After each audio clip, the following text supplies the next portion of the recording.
Hello my cuties, welcome back to our channel SS Kids TV.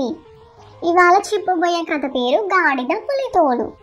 ఒకరోజు ఒక గాడిద అడవిలో అటు ఇటు తిరుగుతుండగా దానికి ఒక పులితోలు కనిపించింది. పులితోలును చూడగానే హీ హా అంటూ సంతోషంగా ఆర్చింది గాడిద. ఇది పులితోలు, దీన్ని కప్పుకొని తిరుగుతాను.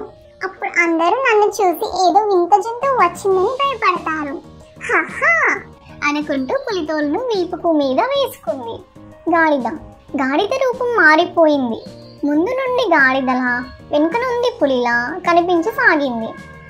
దాన్ని చూసి మిగతా జంతువులు, పక్షులు భయపడ్డాయి.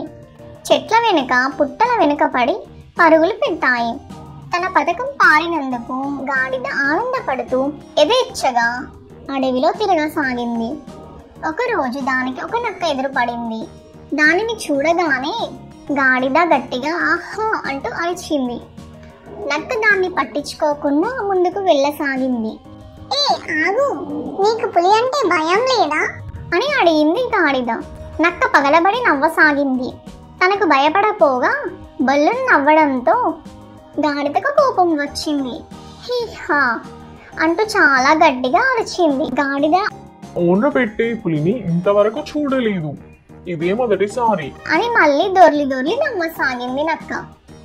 దానితో గాడిదకు అసలు విషయం అర్థమైంది. ఇక ఎంతో కాలం పులితోలును కప్పుకొని మోసం చేయలేనని గ్రహించింది.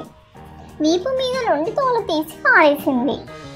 ఈ కథ యొక్క నీతి ఏంటంటే, నకిలీ వేషాలు వేసుకున్నా నిజం ఎప్పటికైనా వెలుగులోకి వస్తుంది అని ఈ కథ యొక్క నీతి.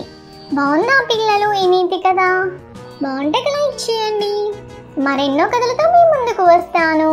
Thank you for watching. See you on next video. Bye bye.